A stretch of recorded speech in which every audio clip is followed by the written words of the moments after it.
Hello student, आगे अपन shortest distance का एक वन क्वेश्चन रिमेनिंग है उसको पढ़ने वाले हैं। वो बस थोड़ा सा अलग फॉर्मेट का है, उसको थोड़ा सा चेंज करने के बाद में आपको पहले जैसा मिल जाएगा वो बातें मैं आपको बताता हूँ, ठीक है। तो आपके पास क्वेश्चन है जो अपन एक्सरसाइज 14.5 में पढ़ रहे थे। लास्ट क्वेश्चन है फाइंड शॉर्टेस्ट डिस्टेंस, और इसके ऊपर क्वेश्चन है ये 5 और ये x minus 1/2 y plus 1/3 equal to z के नीचे 1 और माइनस में 0, ये समझ गए होंगे आप लोग। उसके बाद में सेकेंड लाइन है x प्लस 1/3 y माइनस 2/1, और यहाँ कोमा दे दिया उसने। यहाँ क्या दे दिया? कोमा दे दिया। इस चीज़ का मतलब समझना, अगर कोमा आ जाए इनमें इक्वल था सब में, इसमें क्या है? कोमा है। कोमा है तो आप एक काम करोगे, इस 2 z का वैल्यू 2 आना चाहिए। z का वैल्यू कितना आना चाहिए? 2। तो इस 2 को इधर ले आओ, -2। अगर कोमा है और आप इक्वल बनाना चाहते हो तो नीचे आपको 0 लेना पड़ेगा। तो इक्वल में चाहिए तीनों आपस में इक्वल हो और इनका वैल्यू कुछ भी हो, तो इसको इधर ले जाएंगे तो z माइनस 2 इक्वल टू 0 हो जाएगा, और z का वैल्यू कितना हो जाएगा? 2, और z का वैल्यू 2 ही उसने दिया था। तो उस स्थिति में नीचे अगर इक्वल पहले से है, अगर ऐसे दिया हुआ है तो आप नीचे तो 1 लेते ही हो, सीधा नॉर्मल सी बात है। लेकिन जब कोमा दे रखा है और इसको इक्वल बनाना है तब आप क्या करोगे? जैसे ऐसे दे दिया कोमा z इक्वल टू 2, तो आप 2 को इधर ले आएंगे तो z माइनस 2 हो जाएगा, और नीचे आपको 0 लगाओगे तब भी वो इक्वल आएगा, जिससे अपने को z का वैल्यू 2 मिलेगा। ये बात आपको थोड़ा सा ध्यान में रखना है। उसके बाद में अपन आगे चर्चा करते हैं कि इसके अंदर पॉइंट, जिस पॉइंट से वो लाइन पास हो रही है वो कितना हो गया? 1, -1 और 0, और अपने पास आर वेक्टर क्या हो जाएगा बोलो? ये लिख देंगे आई कैप माइनस जे कैप प्लस 0 के कैप और प्लस लैम्डा, और डी आर एस आ जाएंगे 2i प्लस 3j प्लस के। ऐसे ही इसके अंदर पॉइंट कितना है? पॉइंट आपका है -1, 2 और 2, तो आर वेक्टर क्या आ जाएगा? ये लिख देंगे -i plus 2j plus 2k और प्लस म्यू लगा देंगे, और इस बार कौन आ जाएगा? नीचे वाले कितने हैं? 3i plus j plus 0k। ये आपका क्या बन जाएगा? a1, ये आपका b1 और ये a2, ये b2, ये बन जाएगा, ठीक है। उसके बाद में वो पूछ रहा है कि उस शॉर्टेस्ट डिस्टेंस वाली लाइन की इक्वेशन भी निकालो। जैसे ये 2 लाइन है, ये इनके बीच की शॉर्टेस्ट डिस्टेंस है, तो आप सबसे पहले क्या काम करोगे? इसको k के इक्वल लेके इस लाइन के ऊपर कोई पॉइंट निकाल लोगे, जैसे x y z का वैल्यू आ जाएगा, ठीक है। ऐसे ही इस लाइन के ऊपर भी आप कोई पॉइंट लेके वो निकाल दोगे, ठीक है। दोनों पॉइंट आपके पास आ जाएंगे। फिर आप एक पॉइंट से दूसरे पॉइंट पे फुट निकालोगे, ठीक है। फुट निकालने के बाद में आपके पास उस लाइन की इक्वेशन आ जाएगी, ठीक है। नेक्स्ट करते हैं।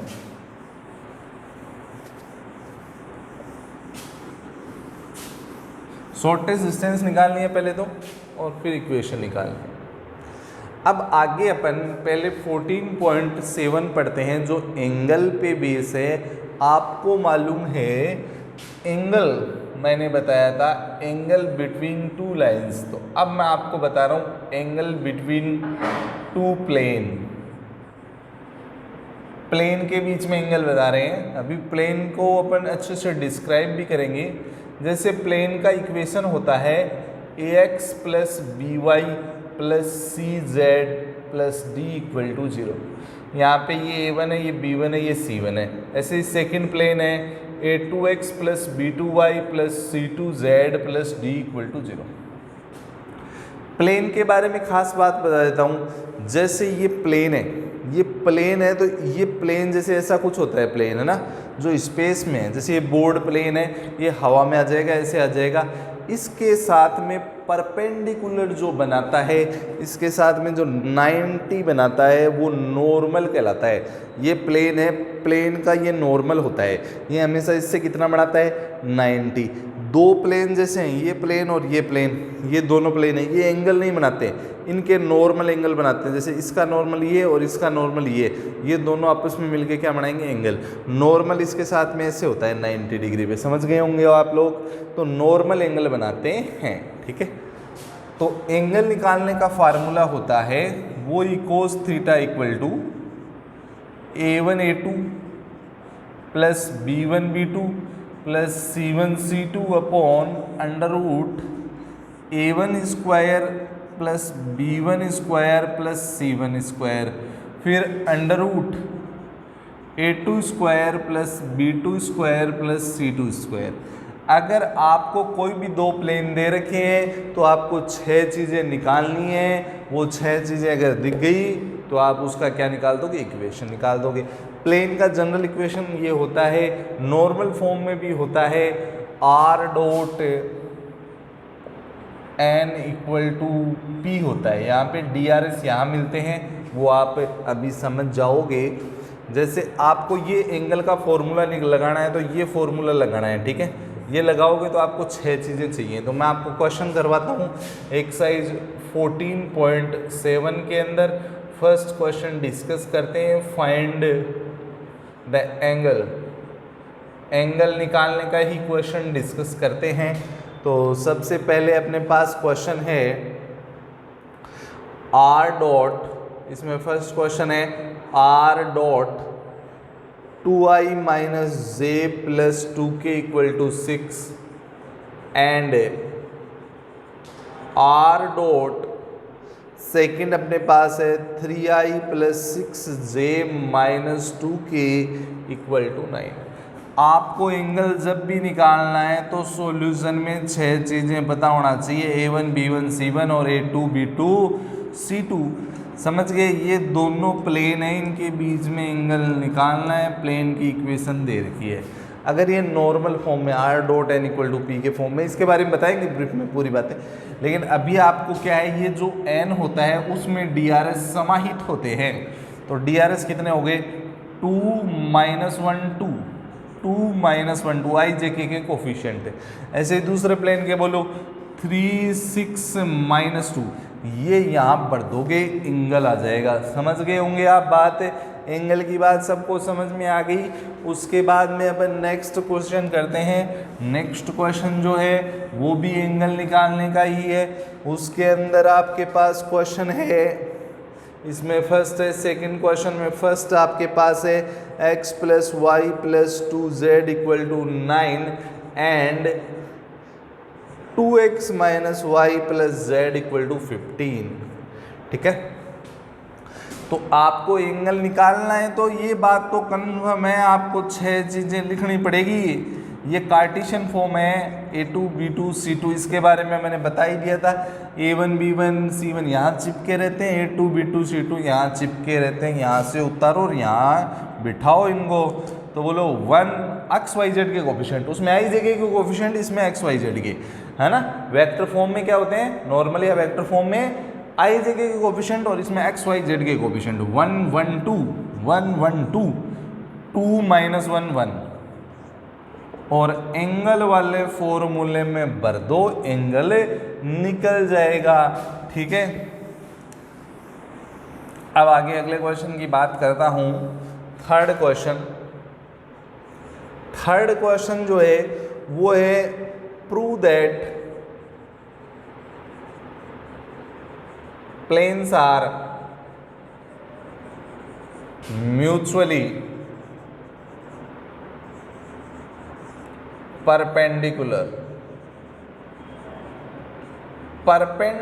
की कंडीशन आपको मैं बता चुका था। A1 A2 plus B1 B2 plus C1 C2 equal to 0 होती है। दिमाग में फीड कर लेना इस बात को, ठीक है। इस पे बेस्ड उन्होंने क्वेश्चन दिया है। इसमें भी साइड 2 क्वेश्चन है। इसमें फर्स्ट है x minus 2y plus 4z equal to 10 और सेकेंड क्वेश्चन है 18x plus 17y plus 4z equal to 49। आपको पूछा है कि परपेंडिकुलर है या नहीं है, तो आप एंगल पूछा या परपेंडिकुलर पूछा जाए तो आपको तो यही 6 चीज़ें निकालनी है, इनको आइडेंटिफाई कर दो। 1 - 2 4, 1 - 2 4, और यहाँ से 18 17 4, 18 17 और 4, ये कहाँ भर दो, इस फार्मूले में भर दो। अगर 0 हो गया तो है और वरना नहीं है। A1 A2 plus B1 B2 plus C1 C2 का वैल्यू 0 आना चाहिए। बोलो 18 34 16, तो मेरे हिसाब से ये 34 - 34 0 हो गया, इसका मतलब परपेंडिकुलर है। बात प्रूव हो चुकी है, समझ गए। इनमें 2 2 3 3 क्वेश्चन है, वो आप इसी टाइप से करेंगे। उसके बाद में नेक्स्ट क्वेश्चन है, वो क्या है, वो भी परपेंडिकुलर का ही क्वेश्चन है। उसने पहले से बोला है कि परपेंडिकुलर है, then find lambda, lambda find करना है। अगर लंबवत है तो लैम्डा फाइंड करेंगे। तो सबसे पहले अपने पास क्वेश्चन जो है वो 4th अपने पास क्वेश्चन है, वो मैं आपको अभी बता देता हूँ। इसमें आपके पास फर्स्ट क्वेश्चन है r dot 2i - j plus lambda के इक्वल टू 5 है, और r dot 3i plus 2j, दो प्लेन दिए हुए होंगे, दोनों के बीच में एंगल फाइंड आउट करना होगा। ठीक है, तो आप तो बस वो A1 B1 C1 और A2 B2 C2 बता दो, फिर बाकी का काम तो कर दूंगा। बोलो I J K के कोफिशिएंट होते हैं। अगर 2 - 1 लैम्डा, अगर J नहीं होता तो J होता ही नहीं है, तो 2 0 लैम्डा। ठीक है, अब ऐसे इसमें बोलोगे कितने 3 2 2, और एंगल निकालने का फार्मूला उसने बोला परपेंडिकुलर है, परपेंडिकुलर दे रखा है, दे रखा है तो लंबत दे रखा है तो कंडीशन ये लगेगी, क्या ये लगेगी, इसमें वैल्यू भर दो, इक्वल 0 लेके चलना है क्योंकि उसने पहले से दे रखा है। 6, ये -2, ये +2 लैम्डा इक्वल टू कितना 0।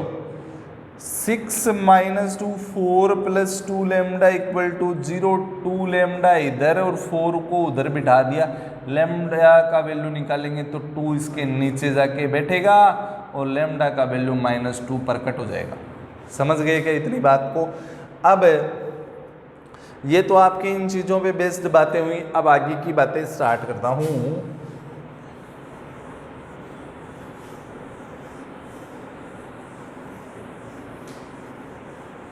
आगे की बातों में जो है मैं आपको अभी बता रहा हूँ, एंगल बिटवीन, जब वो बात करें एक लाइन की एंड प्लेन की।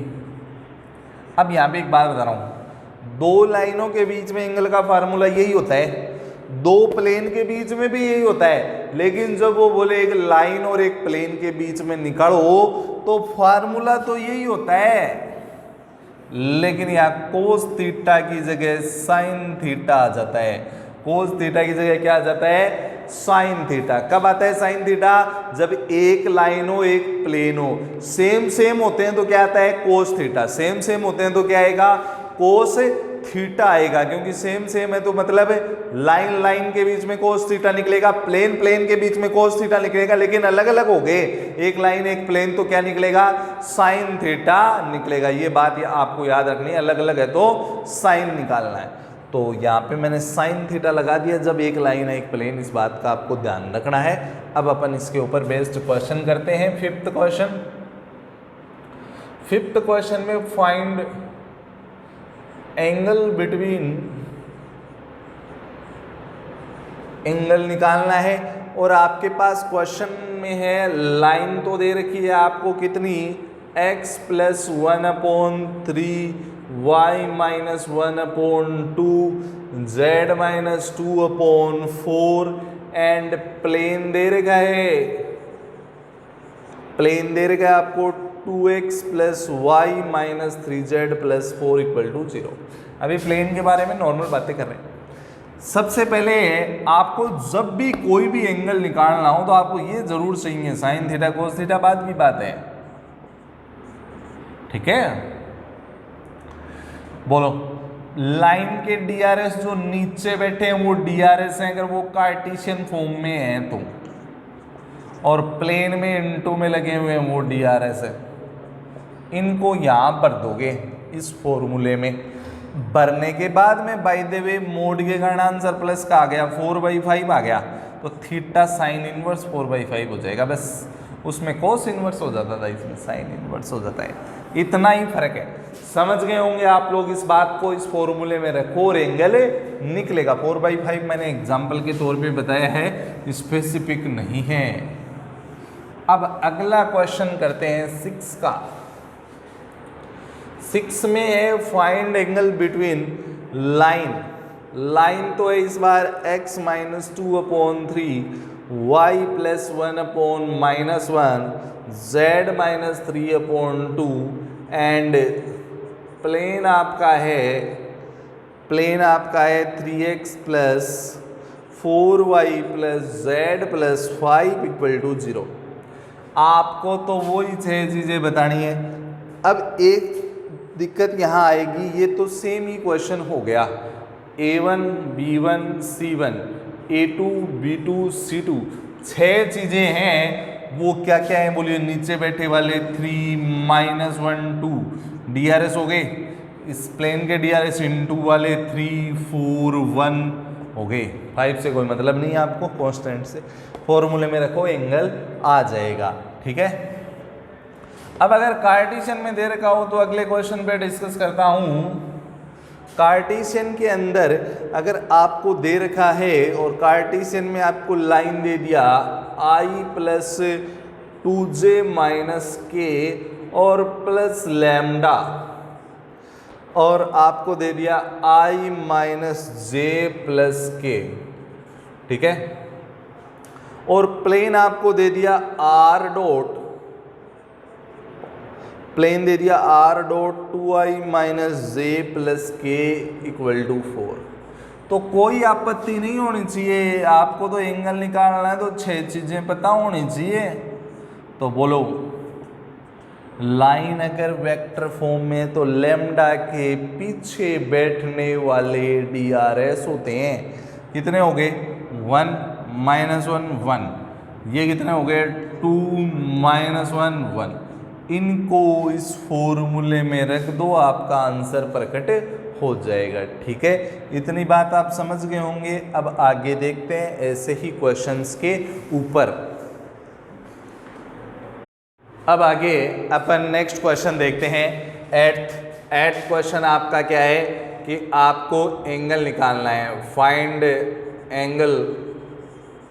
एंगल निकालना है। उसके लिए आर वेक्टर है आपके पास 2i + 3j + k और plus lambda I + 2j - k and plane आपके पास, ये तो आपका लाइन हो गया, और अब प्लेन है r dot 2i - j + k = 4 है। तो आपको तो 6 चीज़ें पता करनी है, बस वही A1 B1 C1 A2 B2 C2। तो बोलो कितना है? 1 2 - 1 2 - 1 1 डीआरएस कहाँ से छांटने, ये पता होना चाहिए। अब मैं आपसे एक क्वेश्चन पूछता हूँ कि आप एंगल में कोस थीटा लगाओगे या साइन थीटा? साइन थीटा लगेगा, क्योंकि एक लाइन है एक प्लेन है, सेम होते, दोनों प्लेन होते तो कोस थीटा, दोनों लाइन होती तो भी कोस थीटा, एक लाइन एक प्लेन है तो साइन थीटा। और फार्मूला तो वो आपको याद होगा ही, कौन सा लगाना है। ठीक है, ये आपका हो गया है। ठीक है, नेक्स्ट क्वेश्चन पे बात करता हूं। अब एक चीज समझाता हूं नेक्स्ट क्वेश्चन से। जैसे यहां पे मैं क्वेश्चन तो लिख देता हूं, if line r vector = I - 2j + k और plus lambda 2i + j + 2k और नेक्स्ट है इज पैरेलल टू, पैरेलल का मतलब समांतर, पैरेलल टू द प्लेन आपके पास है, प्लेन का मतलब समतल, r dot 3i - 2j + mk = 3। ठीक है, ये अब बात क्या आई वो बता रहा हूं। बहुत इंपॉर्टेंट बात है, शानदार बात है। ये आपका प्लेन है, ये आपका क्या है, प्लेन है। और ये प्लेन कुछ नहीं है, प्लेन का नॉर्मली सारी कहानी रचता है। प्लेन का जो नॉर्मल होता है, नॉर्मल इसके साथ 90 पे बैठा होता है, यही सारी कहानी रचता है, यही एंगल निकालता है, यही परपेंडिकुलर करता है, यही पैरेलल करता है। सारी कहानी का जिम्मेदार इसका नॉर्मल होता है, इस घर का मुखिया ही नॉर्मल है। ठीक है, अब मैं आपको बता रहा हूं, जब आपको कोई बोल दे ऐसे, देखो ये प्लेन है, इसके पैरेलल एक लाइन है, इस प्लेन के क्या है, एक पैरेलल लाइन है, पैरेलल दिखाई दे रही होगी आपको, एक लाइन पैरेलल है। पर ये क्वेश्चन वाला बोल रहा है, लेकिन रियलिटी में तो ये प्लेन का नॉर्मल सारी कहानी रचेगा। तो ये प्लेन का नॉर्मल जब यहाँ पे दिखेगा और ये लाइन पैरेलल है, ये लाइन क्या है, पैरेलल है, तो रियलिटी में ये लाइन एंगल किससे बनाएगी, प्लेन से नहीं बनाएगी, किससे बनाएगी, इसके नॉर्मल से। और नॉर्मल से कितना बनाएगी, 90, और 90 का मतलब परपेंडिकुलर देगी वो।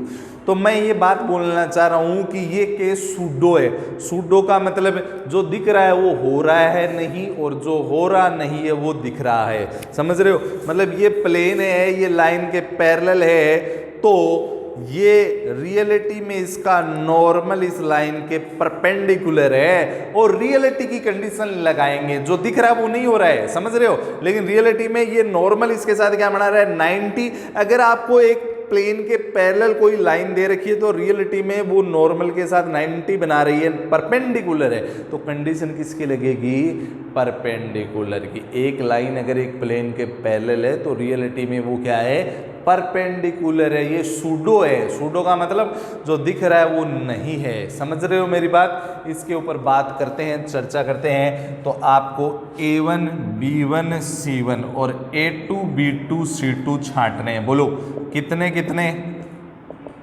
ये लो आपके कितने हो गए, 2 1 2 2 1 2, और ये कितने हो गए, 3 - 2m। और कंडीशन पैरेलल दे रखा है, लेकिन लगेगी किसकी, परपेंडिकुलर की। और परपेंडिकुलर की कंडीशन क्या होती है, A1 A2 plus B1 B2 plus C1 C2 = 0। एक लाइन एक प्लेन के पैरेलल दे रखी है, तो रियलिटी में परपेंडिकुलर की कंडीशन लगेगी। लगा दो 6 - 2 और प्लस 2m = 0। ये 4 + 2m = कितना, 0, और 2m = -4, और m को आज़ाद करना है तो -4/2 हो जाएगा, -2 पर कट हो जाएगा। नेक्स्ट क्वेश्चन इसी के ऊपर बेस्ड 10th क्वेश्चन करते हैं। 10th क्वेश्चन के अंदर आपके पास जो है लाइन है r vector = I + lambda 2i - mj 2i - mj -5 के, और प्लेन आपका है r dot mi + 3j + k = 4 है। तो आपको तो वही 6 चीज़ें पता करनी हैं और इस फॉर्मूले में डालना है, सेम बातें हैं। तो बोलो कितना, लैम्डा के आगे वाले A1 B1 C1 हो जाएंगे। बोलो कितने, 2 - m -5, ये बोलो m 3 1। इस फॉर्मूले में वैल्यू रख दो कितना, 2m - 3m और -5 = 0, -m = 5 और m = कितना, -5। इसका आंसर हो गएगा। मैं समझता हूँ ये सारी चीज़ें आप समझ गए होंगे। Thank you.